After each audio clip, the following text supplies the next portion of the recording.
Hey guys, welcome back. We're here to talk about all the books that I read in June. I apologize, I really tried to make this video more concise, but I feel like it's going to be really long, so you might want to grab a beverage, grab a snack, and wait till you have the time to listen because I have some incredible books and I have a lot of thoughts on them.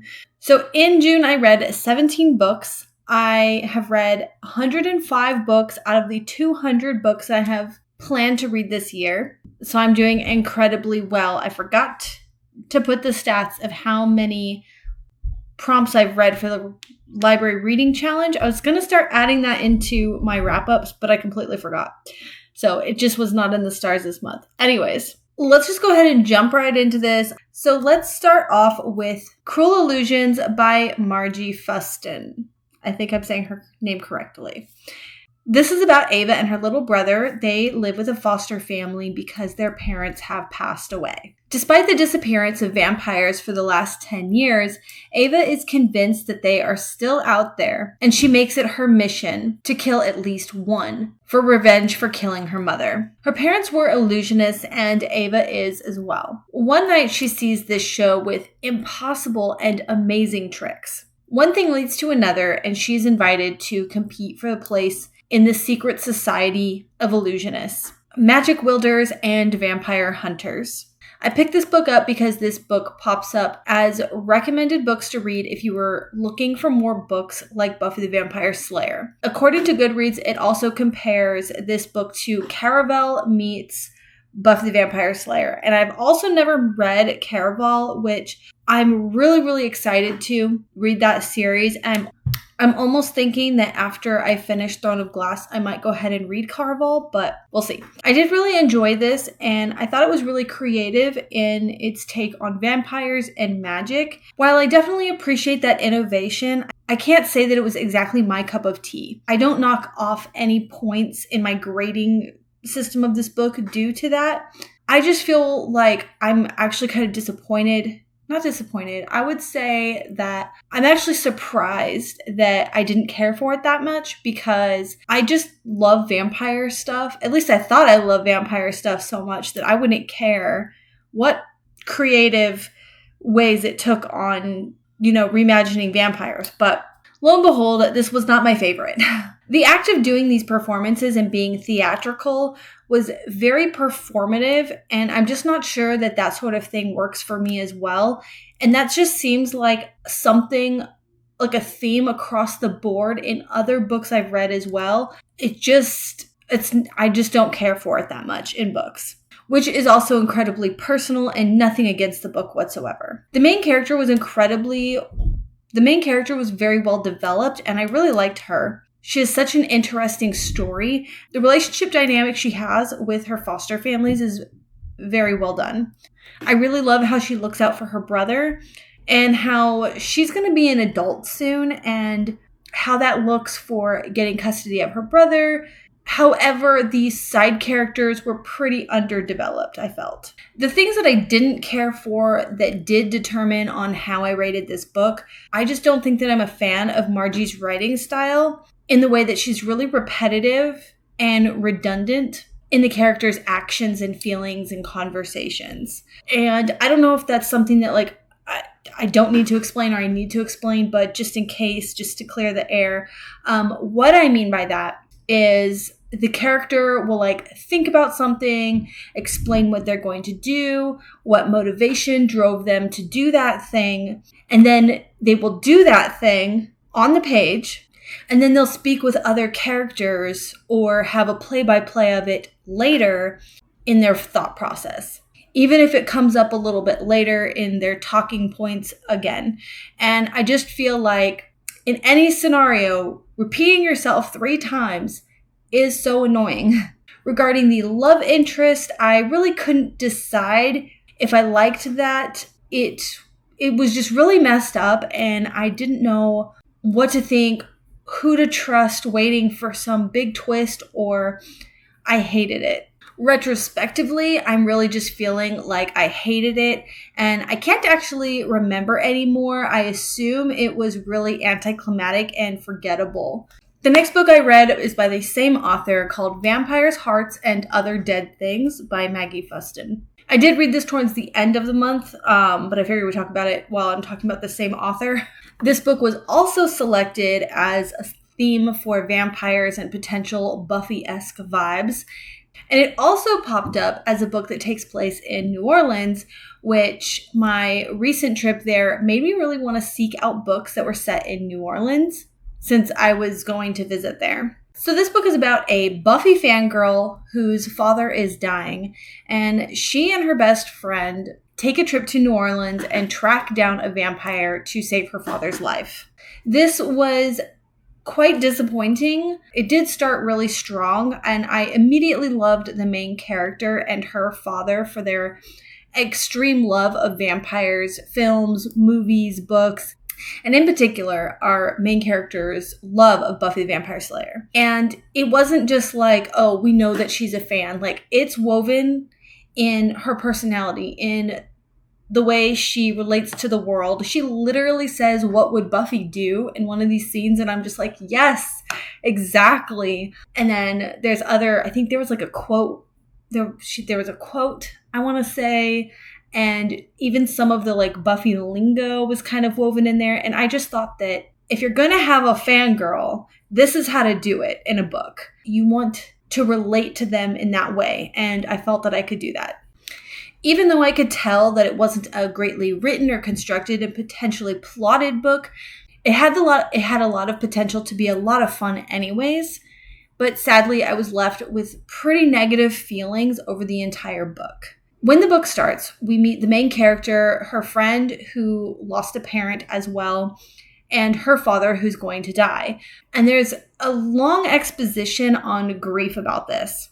Then we're told about the rumored existence of vampires based on one sighting, and yet all evidence has proven that they have disappeared, or shown that they have disappeared and it was all a hoax.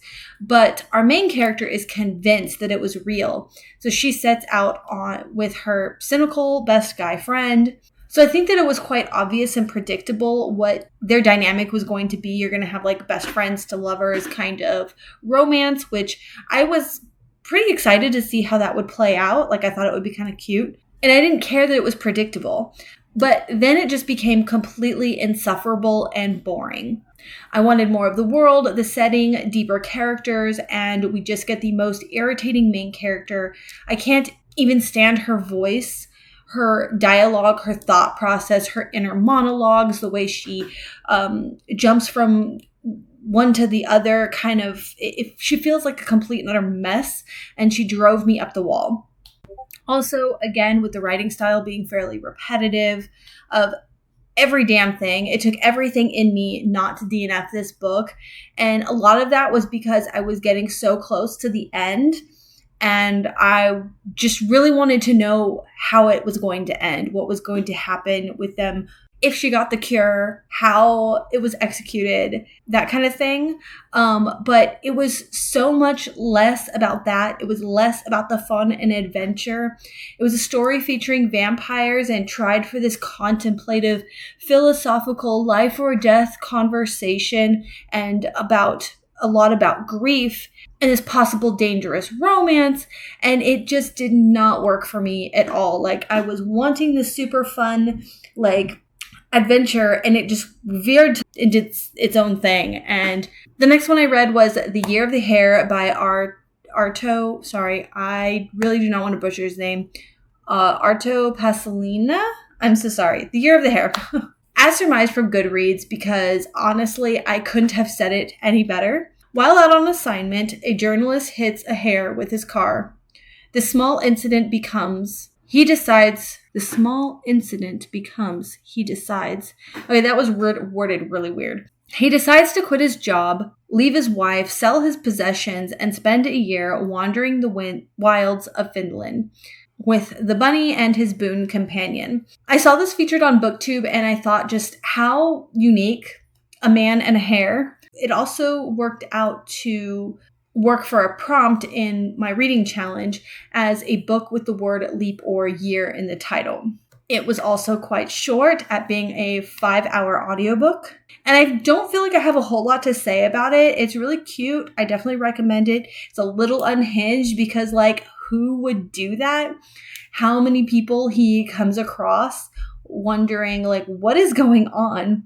It's sweet and heartwarming and also a bit sad. It kind of markets itself as being pretty funny, and I would say that on the funny scale, it's humorous, but maybe not in like a laugh out loud, barrels of laugh sort of humor.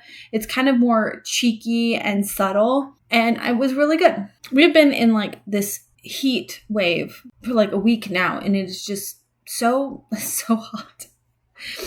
And I don't know why, like just sitting here, I'm feeling so much hotter than I would at other times. Anyways, okay, so the next one is Jurassic Park by Michael Crichton. And I read this for a TBR basket pick for a loved one's favorite book. You can find that in a vlog. I will leave it up here in the cards or something like that if you'd like to check that out. This book is one of my son's favorites, and my husband actually really enjoys this book as well. I love doing this challenge because reading becomes more meaningful and fulfilling when you could share it with others. We did go on a bit of a road trip. This is when we went to New Orleans, and my son Michael actually just got his driving permit, and so he was driving us there. So I was able to like read a little bit, and we did a little mini interview since he was the reason I picked that book. So it was actually really fun to do that.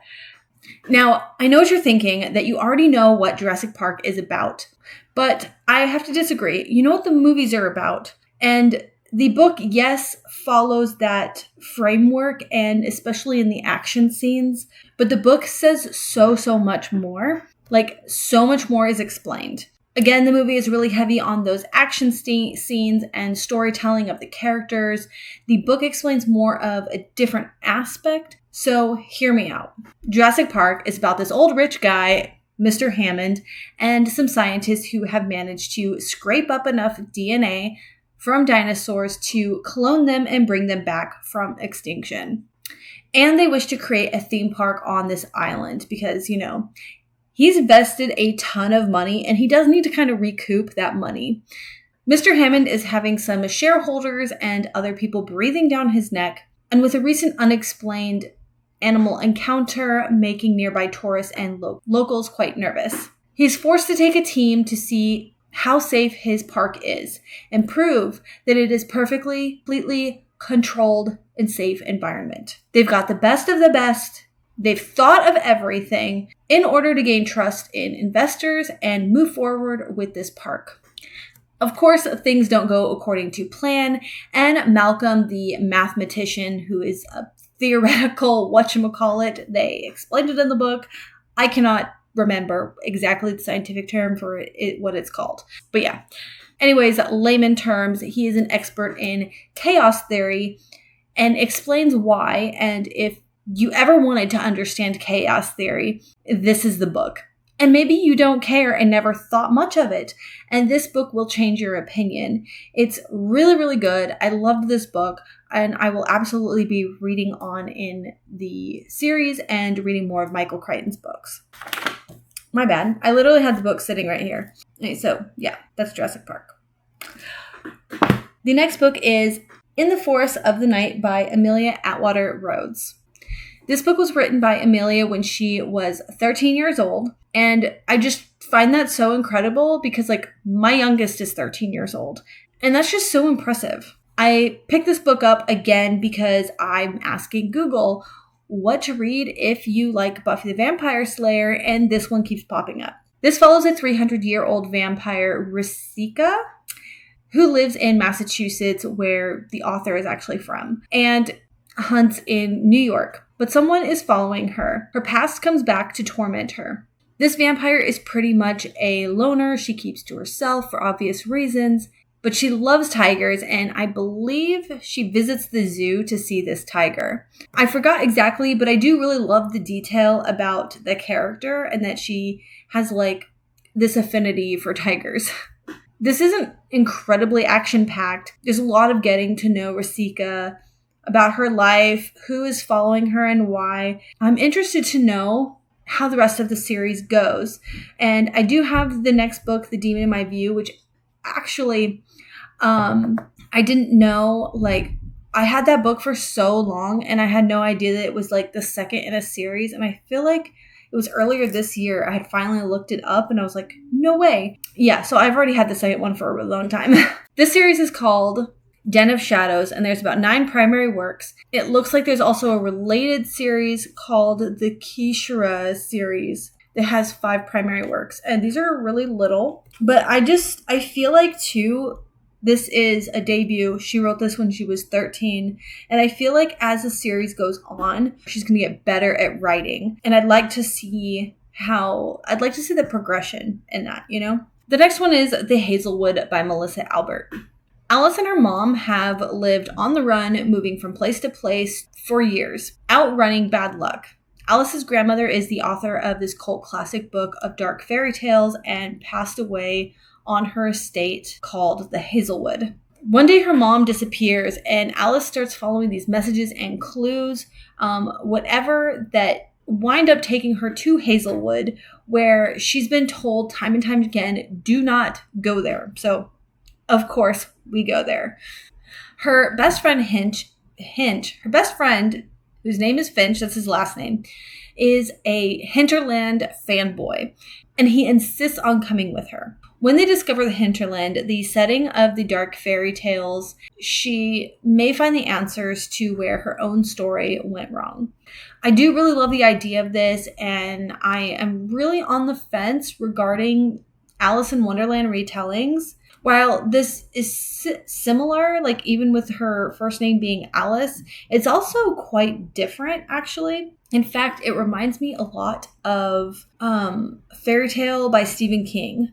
I also really like that the tales are like dark and scary, but I really just don't know why these types of stories are not working for me.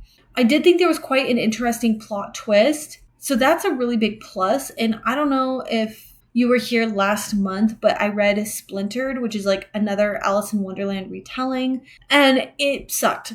I hated it. And this was not that bad, thank goodness. But it also wasn't great.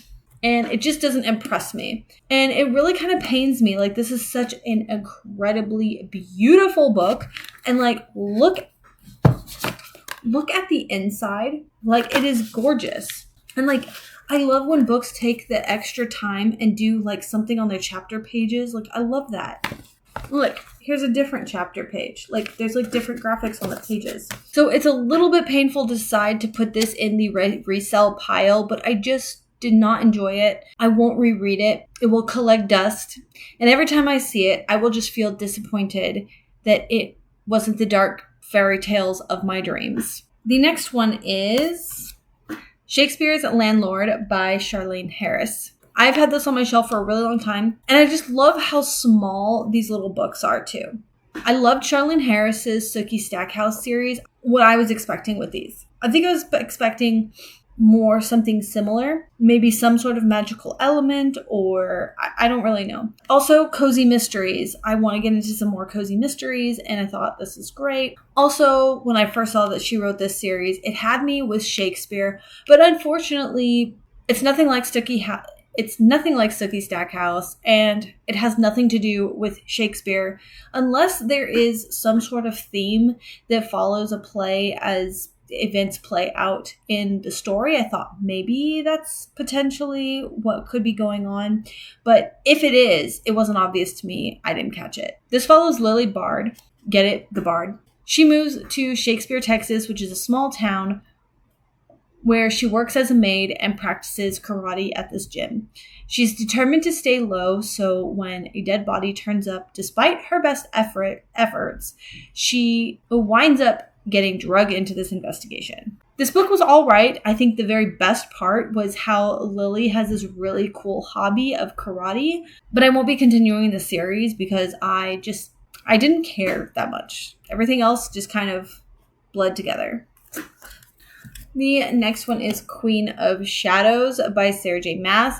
Not a lot to say here, except that I am now on the 4th book. And so far, this is the very best one. I can definitely see why people are not hooked in the first few books, but if you can suspend your disbelief, this book ramps up big time. It's long, yes, but the action starts right away. So much is happening, so many moving parts, so many characters. Maiden, the wing leader, is the witch, and she is so freaking cool. I just love her. She is so interesting. There's Elide, I like her. There's Lysandra. She becomes a key character, and I love her. The plot, the magic, the boss lady vibes, taking care of business, like already 3 steps ahead is so great, which is completely, I'm speaking of the main girl. I'm speaking of her. In the first 2 books, she's like supposed to be this badass assassin. She's like, oh my God, I'm the best. And then like, she's actually the worst. And so I understand, but trust me, Sarah J. Maas likes to evolve her characters, and she does it with this character as well. So it's a really big turnaround from the beginning. You just have to trust me. I also really love how Sarah J. Maas is really good at female friendships and the camaraderie that girls like stick together. I really love that. And it's definitely more common now. There was this really big trend, I think, when I was a young adult, where it was like mean girls pitting girls against each other. And I'm just so glad that we're past that. Anyway, vlog coming out on that soon enough. That will have spoilers though, so if you don't want spoilers, come back when you've read it. The next one is Galatea by Madeline Miller. This is the tiniest little book, but don't let the size fool you. It definitely packs a punch. I always get phone calls in the middle of these videos. Okay, so where were we? All right, the next one is Beach Read by Emily Henry. And you guys, this is likely the first and only contemporary romance that I have ever given 5 stars to. I am completely shocked. I truly am. And this may be the precipice of a very big shift in my reading taste, because I had so much fun with this. And now I want to read all of Emily Henry books and even give some Ali Hazelwood a try. Maybe try some more romance, I guess. This book is about 2 authors who will be neighbors at these beach houses for the next 3 months, and they are both going through a lot of hardships, and they suffer from writer's block. Augustus writes literary fiction, and that's her name, January is a romance writer. And they are completely opposites. They decide to write in the other person's genre, and in order to understand the genre better, they go on these like research excursions. So we have kind of like a forced proximity, but I mean, like they're not forced. They agreed on it, but they don't necessarily like it, but it's part of the whole thing, you know? And I think it's actually incredibly ironic. I think it's actually incredibly ironic now that I fell in love with this book, because I feel like I could relate to Augustus's preconceived notions and opinions on the romance genre. So for romance readers already, I feel like this is validating for you, as these seem to be a bit of prejudiced over romance, like it's less valuable or whatever as a genre. I've heard the conversations or opinions in people's tones as they review books or choose books. So this was just an interesting extra additional thing that I thought was cool, that it was included in this book. And it kind of takes this misconception of romance and challenges it. So that was really cool. Also, this book takes several things that I don't typically like in books about authors and evasive behaviors, miscommunication, characters rewriting their life, coincidental circumstances that make the book feel like a hallmark, which is a new term I recently just heard from someone while I was talking about, actually my hygienist at my dentist, it was a Colleen Hoover book, a hallmark book, because everything's like about flowers or whatever. Anyways, I really like that term, hallmark book. I also don't really like a theme that infiltrates every aspect of the story. Like, we have to match the shoes and the bag and the hairpiece. Like, real life does not align like that. But this book has me eating my words on these things, because she did it so well. It was so believable. It was so natural and had really great reasoning behind the situations versus really lame reasons that feel forced, that feel like they're there to drag out the plot. It was just so good, and it just blew me away. And I will actually be using this book for the prompt to read a popular author that you have not read yet in my reading challenge, my library's reading challenge. The next book is Olivetti by Ali Millington. And I did not realize that this is actually a children's middle grade book when I picked it up. The cover art makes it look like it's for an older audience, and I anticipated this being like an academia book or something. But anyway, it's not that.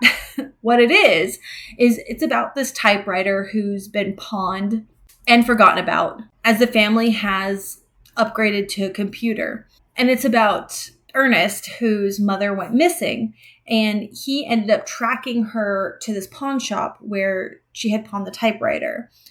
Ernest can't understand why, because she loved that typewriter. And we're following Ernest and the typewriter's perspective to puzzle out where she went. This was cute, heartwarming, also really sad element to this book. And I love the surprise perspective of this typewriter. And this typewriter can remember everything that has ever been typed on it. And this isn't really a spoiler in the plot. It's just a cute little tip-in, we'll call it.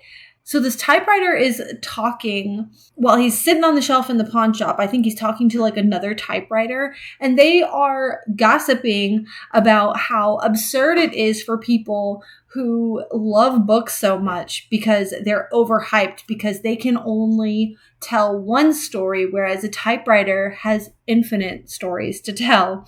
And it was just the best. It had me giggling. I was actually listening to this book while I was on the treadmill at the gym, and yeah, I know. I was like sitting there giggling about it. But anyways, the next one is The Bookwoman from Troublesome Creek by Kim Mishelly Richardson. And this takes place in 1930s, like late 1930s in Kentucky. And it follows the troubled, turbulent life of Cussie Carter. I didn't really know anything about this going into it. All I knew is that it was a book written or set in Kentucky, written by a Kentucky author. That is a challenge that I have to read on my library's reading challenge, is to read a book written by a Kentucky author. And unfortunately, it just doesn't seem like there's a lot that pops up, ones that I've seen people talking about or are familiar with at all. So this one popped up and I was like, I've seen that before. And I really like the cover. Like, it looks like, I thought maybe there'd be like some magical realism element to it, but honestly, I didn't know anything about it. I didn't even read the back of it, to be honest. Also, another thing I didn't know about it is, and I feel really dumb now that I think about it, when they said blue people in the book, she actually meant blue, like blue raspberry flavor, blue, candy blue. It was interchanged with black people, and the term colored was also used. So I just thought that in this book that maybe it was supposed to represent or be an indirect reference to being black. And it wasn't until I finished the book that there is an excerpt in the back of the book about the true story. Fugits of, I'm not saying that name right, it's their last name, Fugits of Kentucky. From the website called thecollector.com, I'm going to read what that website says. The Blue Fugits were a family from eastern Kentucky, notably recognized for their blue skin, a genetic condition passed down over generations. The origin of the blue skin trait traces back to the French orphan named Martin Fugit, who settled in eastern Kentucky in 1820. Many of his descendants had blue skin due to genetic mutations from intermarriage among isolated Appalachian families. Dr. Madison Kyween, in the 1960s, identified the cause of the blue skin as resulting from an enzyme deficiency. He used the methylene blue to treat and revert the blue skin to a normal tone. The Blue Fugit story has permeated popular culture with fictionalized accounts in books and TV shows. but real-life instances of blue skin can also arise from external factors like certain chemical exposures. So that's quite interesting. That being said, my thoughts on this novel. It's another book set in the Appalachians, which is really cool. I'm beginning to learn that there is a whole different culture in small mountain towns, which is really interesting. The story of Cussie, she is a librarian in this town where education is basically optional. In many families, many people can't read, but Cussie loves books and her job, and she's slowly converting her town into being a bunch of readers with her traveling library service. She even finds clever ways to leave books behind and suggest the right book to people, and I just love that. Because I truly am a believer that like anyone who says like they don't like reading or they're bored with reading, I'm like, it's because you haven't read the right book. Like give me 5 minutes. We're going to find you something that you like.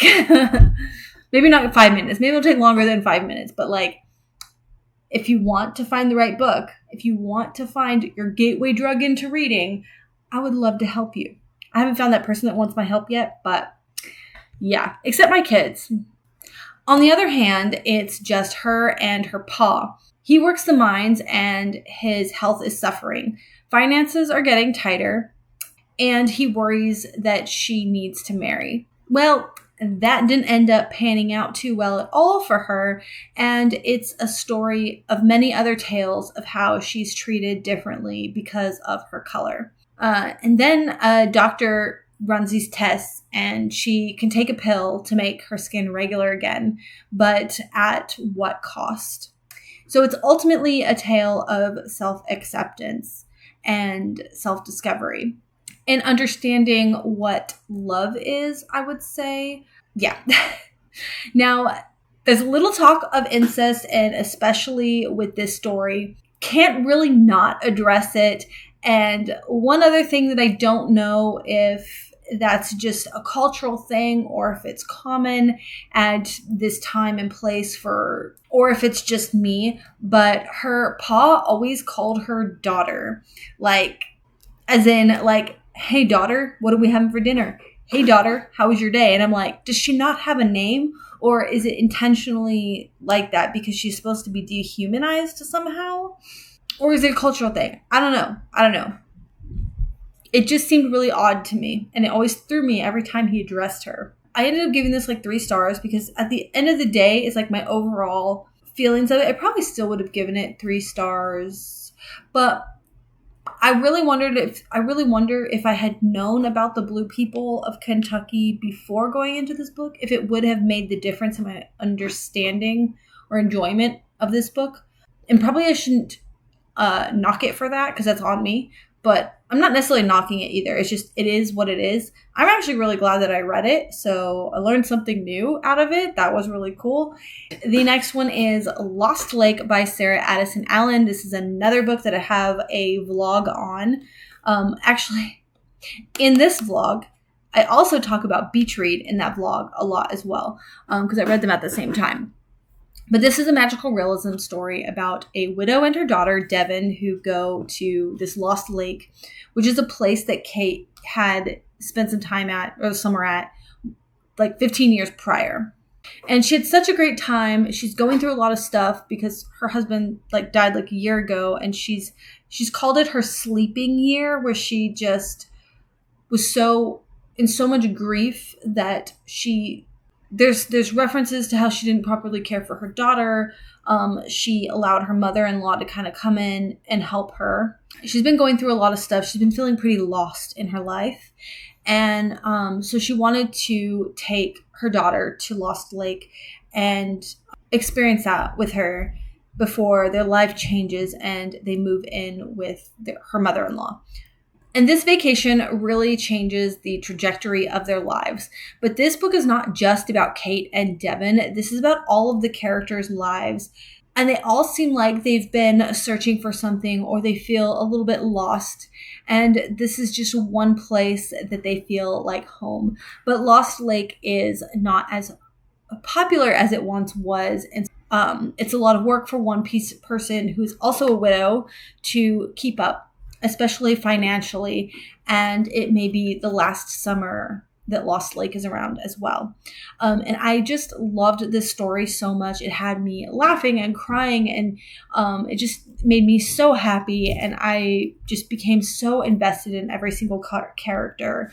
And for me, that's kind of a big thing when they introduce a lot of characters, like for them all to be so well developed, equally well developed, and how their lives merge together. Like, it just worked so well in this book. Sarah Addison Allen did such a good job on that. This is my third Sarah Addison Allen book now, and I'm leaning towards this being like my new favorite of them. And the last one I have to talk about is 5 Broken Blades by Mai Corland. And this was a book, beautiful book. This was my Mother's Day gift book. This book is about an unlikely group of people with different talents, skills, etc., that are recruited to kill the king and retrieve an artifact. And overall, it's just a lot of fun. It feels very Six of Crows, which works for me because I love Six of Crows. It's an all-time favorite book. But this definitely does not take itself as seriously. It's not as dark. The adventure is definitely shorter. Like Six of Crows, you're just like on one adventure after the next. And this is not that. It's just like one objective, one mission. The slogan is let the best liar win. In a way, yes. In a way. And if you've read this book and you know what I mean by that, like, it'd be interesting to talk about. I do feel like it leads itself to believe that there's this incredibly clever plot, character scheming against each other. And like, I'm not sure it is the greatest. Like, I've read other books where they do it better, so to speak. Six of Crows being one of them. I feel like the scheming, the plotting is a little bit more clever, except for one instance in this book. One instance had me. I was like, no freaking way. Okay, interesting. The Inheritance Games, I felt this one was incredibly clever as far as that, like, you know, scheming, plotting sort of thing. Each chapter was from another person's perspective, and there were, I guess, 5. I can't remember all of the characters. There's 2 female characters whose plots I liked the most. There was another character who just felt incredibly unnecessary. I can't tell you why he was there, why he's with this group, what his motivations are, why he's willing to risk everything, what's even at stake for him. I literally know nothing about him. And I don't know if that's just because his chapters were really boring written. I also don't know what his skill was. It seemed like his only purpose was to represent a gay character and have smutty scenes. And needless to say, I hated that. Not because of the representation, but because they didn't give him more respect. They didn't give him more attention, make him more integral to the group. And that's what I hated about his character. The ending made the whole journey worth it. It really threw me for this unexpected turn, and I don't know if I really want to carry on with the series, though. I'm not sure that I would have even read this book, except for the fact that it was a gift. And I do sort of want to read it now to follow, in particularly, one character again. I do feel like the 2 female characters had overshadowed the others, and because maybe I just liked their relationship dynamics more. We have a little bit of an enemies to lovers, and then we have dynamic where we have a lot of forced proximity. And what else? How else would you characterize their dynamic? I don't know. It was so cute. It was good. It was really slow burn as well, which I really love that. As I was saying, there's slow burn romance, there's enemies to lovers, and I think many people would really enjoy it because I kind of like that we have all these different tropes like all in one. And I think if you're partial to a specific trope over another, that makes this so readable for so many different people that like maybe different tropes. So the one other thing I don't like is how it feels like everyone has to pair up. Like, is it okay? Isn't it okay to be single? Sometimes, like, it's okay to not have to have a romantic interest. You know what I mean? That can be just as fun. So this book was just okay. It was fun. It was not incredibly long. I did like how short each chapter was. So if you're going into this, do not expect this thrilling, cutthroat, serious book. There's definitely a higher interest on the relationship dynamics, I feel like. So that is 5 Broken Blades. Now that I am so tired of talking, I will leave you here. Thank you all so much for watching, and we'll see you soon. Bye.